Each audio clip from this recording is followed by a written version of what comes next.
बिस्मिल्लाहिर्रहमानिर्रहीम। अस्सलाम वालेकुम। आज हम बात करेंगे 3 अहम इशूज़ के हवाले से। इम्पोर्टेड हुकूमत में इस्तीफ़े आना शुरू हो गए हैं और बड़े ओहदेदार ने इस्तीफ़ा दे दिया, उसकी तफसील मैं आपके साथ शेयर करूँगा। अहम इत्तेहादी शहबाज शरीफ के अहम इत्तेहादी नाराज़ हो गए हैं और बड़ा सख्त ख़त लिख दिया है शहबाज शरीफ को, उसकी तफसील भी मैं आपके साथ शेयर करूँगा।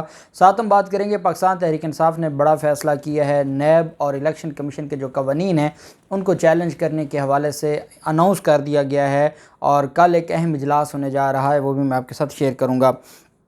पहले हम बात करेंगे हुकूमत इत्तेहाद की तरफ से आसिफ जरदारी और नवाज़ शरीफ ने जो चेयरमैन नैब के लिए ये इतना बड़ा मैं समझता हूँ कि हमारे मुल्क में कानून का खिलवाड़ होगा कि एक चोर को कहा जाए कि वो अपने SHO खुद मुंतखब करे या उसको सिलेक्ट करे या उनको अपॉइंट करे।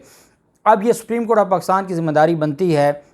बेसिकली जिस दिन सुप्रीम कोर्ट ऑफ पाकिस्तान ने शहबाज शरीफ को रोस्टम पर बुलाया था, जब डिप्टी स्पीकर की रूलिंग का मामला था, उस दिन अदालत को ये सोचना चाहिए था कि इमरान खान का अगर रास्ता बंद किया जा रहा है तो जिनका खोला जा रहा है वो तो सुप्रीम कोर्ट ही बंद कर देंगे। वो उनका बस चले तो वो तो सुप्रीम कोर्ट के चीफ जस्टिस के इख्तियार सारे के सारे उठाकर फेंक दें और वो तो किसी हद तक भी जा सकते हैं। अब सुप्रीम कोर्ट को अगर उस वक्त जब शहबाज शरीफ को उन्होंने बुलाया था रोस्टम पर और ये पूछ लेते कि आपके ख़िलाफ़ तो 3 केसेस हैं, आप कैसे किसी हुकूमत के गिराने में और इन चीज़ों में मुलव्वस हो सकते हैं, तो आज ये दिन ना देखना पड़ते। अब supreme court of Pakistan cases को बचाने के लिए एक बेंच बनाकर बैठी है और उस पर मुस्लिम लीग नून और उनके जो लिफाफा खोर हैं वो सुबह शाम ये इल्ज़ाम लगा रहे हैं कि ये क्या हो रहा है और क्यों हो रहा है। और वो ये कहते हैं कि ये मरीम नवाज़ कहती हैं कि सुप्रीम कोर्ट ऑफ पाकिस्तान को इमरान खान से दूर रखना होगा, अपने आप को अलग रहना होगा।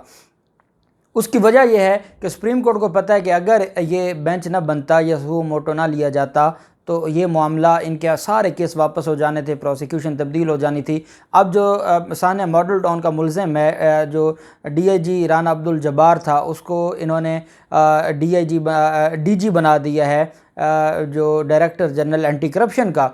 तो ओहदे तो इसी तरह ये तकसीम किए जा रहे हैं और अब ये लोगों को नवाजना इन्होंने शुरू कर दिया है और इनके यहाँ कोई कानून नहीं है और ये हर जगह अपने लोगों को लेकर आएंगे। अब बदकिस्मती ये है कि जहाँ शहबाज शरीफ ख़ुद नैब का मुलज़िम है और दूसरी तरफ राजा रियाज जिसके ख़िलाफ़ नहली रेफरेंस अब सुप्रीम कोर्ट में जा रहा है, वो लोग कैसे चेयरमैन नैब मुंतखब करेंगे और वो कैसे बरकरार रह सकता है।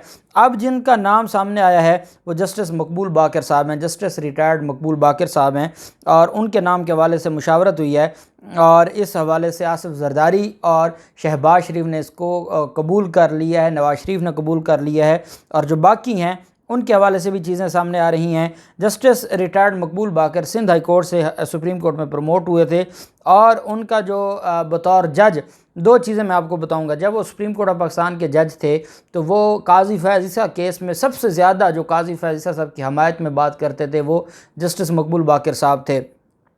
दूसरी तरफ जब पैरागॉन रेफरेंस में ख्वाजा बिरादरान की ख्वाजा साद रफ़ीक और ख्वाजा सलमान रफ़ीक की ज़मानतें गई थी, 87 सफ़ात पर मुश्तमिल फ़ैसला लिखा था और वो फ़ैसला लिखने में नैब को एक तरह से नैब के ख़िलाफ़ वो चार्जशीट थी, इतने इल्ज़ाम लगाए उन 87 पेजेस में और आखिर पर लिख दिया नॉट अप्रूव्ड फॉर रिपोर्टिंग, कि वो रिपोर्टिंग के लिए अप्रूव नहीं है, लेकिन सारा गुस्सा नैब का उन्होंने उसमें निकाला था क्योंकि वो एक मुस्लिम लीग नून के रहनुमा का केस था।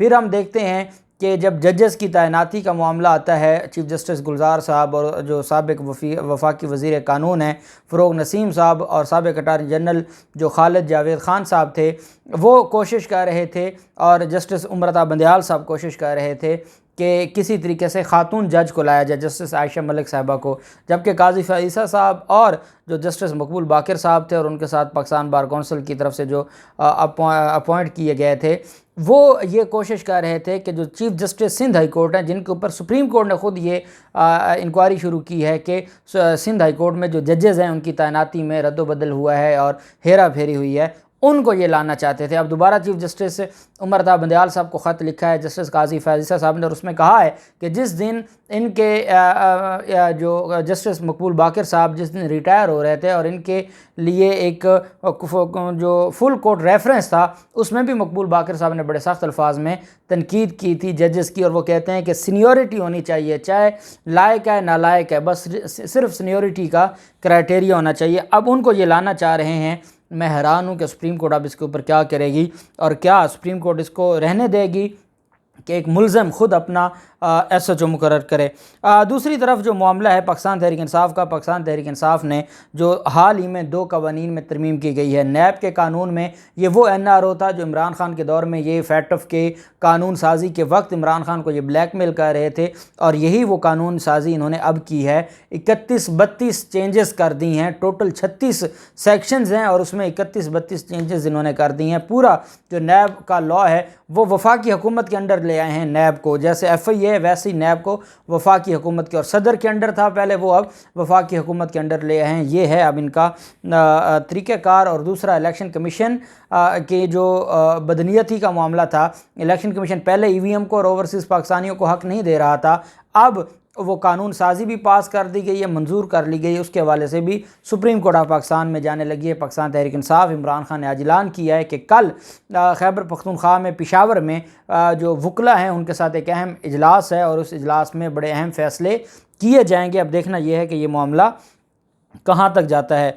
फिर मामला आ जाता है खुर्शीद शाह का, सीनियर रहनुमा है पाकिस्तान पीपल्स पार्टी के। उन्होंने शहबाज शरीफ की हवाले से एक ख़त लिखा है और उन्होंने कहा है कि जो शहबाज शरीफ की काबीना में शामिल सबसे बड़े इत्तेहादी हैं, उनकी तरफ से ये कहा गया है कि काबीना का इजलास मामूल के मुताबिक नहीं बुलाया जा रहा, जिस पर हमें बहुत ज़्यादा हम तशवीश का इजहार किया। उन्होंने कहा कि जो आप समरी भेजते हैं वो बग़ैर काबीना की मंजूरी के आप भिजवा देते हैं, बाद में काबीना का इजलास होता है और उसमें मंजूरी ली जाती है। उन्होंने कहा कि नवाज़ शरीफ का यही तरीक़ाकार था। नवाज़ शरीफ कई महीने कैबिनेट का काबीना का इजलास नहीं बुलाते थे, वो खुद ही फैसले करते थे। उन्होंने फ़ैसले करने होते थे, और उस पर जो 2017 में सुप्रीम कोर्ट ऑफ पाकिस्तान का फ़ैसला आया मुस्तफ़ा इम्पैक्स केस, वो यही था कि ये वज़ीर आज़म के पास अख्तियार नहीं है कि वो अपनी मर्ज़ी चलाए, काबीना की मंजूरी ज़रूरी है। जिसके बाद गवर्नमेंट की डेफिनेशन की गई, वफाकी हुकूमत से मुराद है वज़ीर आज़म और उसकी कैबिनेट, सूबाई हुकूमत से मुराद है वज़ीर आला और उसकी कैबिनेट। जब तक काबीना की मंजूरी नहीं होगी उस समरी की कोई कानूनी हैसियत नहीं होगी। यही सवाल उठाया है खुर्शीद शाह ने, और उन्होंने कहा है कि 1 माह से ये बात नोटिस की जा रही है कि वो मामला जिन पर वफाकी काबीना के इजलास में बहस होनी चाहिए और बहस के बाद मंजूरी होनी चाहिए, इनको समरियों की सर्कुलेशन के ज़रिए मंजूर किया जा रहा है। इससे अवाम में भी और हमारी जमात में भी कोई अच्छा तासुर नहीं जा रहा। या ये मामला आप हल करें, और ये जो आप आए रोज़ समरियाँ बग़ैर काबीना की मंजूरी के जारी कर रहे हैं, या इसको ख़त्म करें या फिर हम कोई सख्त इक़दाम उठाएँगे। वो इक़दाम ये क्या उठा सकते हैं,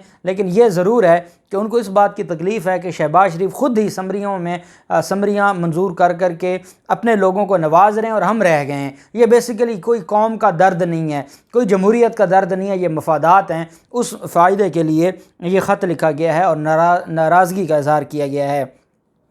फिर मामला आ जाता है डिप्टी अटारनी जनरल ने इस्तीफ़ा दे दिया है। अटारनी जनरल और उसके बाद जो सबसे बड़ा होता है वो डिप्टी अटारनी जनरल का है सैयद मोहम्मद तैयब शाह, उन्होंने ये इस्तीफ़ा दिया है। अक्सर इस्लामाबाद हाई कोर्ट में भी वो हमें नज़र आते थे, बड़े सीनियर वकील थे और वो साबिक सदर भी थे Islamabad high court bar association के। उन्होंने अपना इस्तीफ़ा सदर मुमलकत के नाम अरसाल किया है। सदर के नाम लिखे गए ख़त में deputy attorney general Syed Tayyab Shah ने कहा कि उन्होंने कानून की हुक्मरानी और आइन की बालादस्ती के लिए बेहतरीन सलाहियतें अंजाम दी हैं, अपने दौर में खुश असलूबी से खिदमात सर अंजाम दी हैं, और अब क्योंकि जो हुकूमत आ गई है उनके लिए पूरा जो है वो स्कीम चेंज हो गई है, अटारनी जनरल साहब चेंज हो गए हैं, तो उनके साथ मिलकर काम करना हमारे लिए बड़ा मुश्किल हो गया है और हमें काफ़ी दबाव का हमें शिकार बनाया जा रहा है, जिसकी वजह से मैं मज़ीद काम नहीं कर सकता। और उनकी तरफ से कहा गया कि मैं अपनी ज़ाती मसरूफियात की बुनियाद पर प्राइवेट जो मेरी वकालत है मैं वो करना चाहता हूँ और मैं इस्तीफ़ा देता हूँ। बड़े बड़े जो सीनियर लोग थे वो उस वजह से इस्तीफ़े दे गए। उनको पता है कि ये जो हुकूमत है ये डिक्टेटरशिप से भी ज़्यादा जो है वो ज़ालिम है, इन लोगों के यहाँ कोई असूल, कोई कानून, कोई चीज़ नहीं है। मरीम नवाज़ आज जाकर मानसेरा जलसे में तकरीर करती हैं और कहती हैं कि इमरान खान को शर्म नहीं आती, और 2 नंबर भी इमरान खान को कहा। अब अगर इमरान खान उनको 2 नंबर कह देंगे तो हमारा जो पूरा लिफाफा खोर है वो एक दफ़ा इमरान खान के सर पर चढ़ जाएंगे। लेकिन ख़ातून को भी तो कोई समझाए कि कोई अल्फाज होते हैं। अब वो कहती हैं कि सरकारी वसाइल से जो हेलीकॉप्टर है वो इस्तेमाल करते हैं KPK का इमरान खान। अब उस मौसूफ़ा से कोई पूछे कि आप जिस और ये शहबाज गिल ने बात की है, शहबाज गिल ने कहा है कि जिस हेलीकॉप्टर पर आज आप आई हैं मानसेरा जलसे में, ये कोई आप अपने जहेज़ से लेकर आई थी या ये भी सरकार का है? और एक मुजरमा अगर सरकार का इस्तेमाल कर सकती है हेलीकॉप्टर, तो साबिक़ वज़ीर आज़म जो जिनकी जमात की उस सूबे में हुकूमत है वो क्यों नहीं कर सकते? तो ये एक हकीकत है। सैयद मोहम्मद तैयब शाह जो ये इस्लामाबाद बार एसोसिएशन के सदर भी हैं और एक बड़े अरसे तक इंसदाद दहशतगर्दी अदालत के स्पेशल प्रोसिक्यूटर भी रहे हैं, और उनका फ़ौजदारी वकालत में एक बड़ा तजर्बा था। और सरकारी जो हमारा एक अटारनी जनरल ऑफिस है उसमें एक बहुत एक लाइक आदमी था, जिससे आज हमारा अटारनी जनरल साहब का ऑफिस महरूम हो गया है और सैयद मोहम्मद तैयब शाह साहब ने इस्तीफ़ा दे दिया है। देखते हैं मज़ीद जो भी तफसीलात होंगी आपके साथ शेयर करते रहेंगे। अल्लाह पाक पाकिस्तान का हामी नासिर हो। बहुत शुक्रिया। अल्लाह हाफ़िज़। पाकिस्तान ज़िंदाबाद।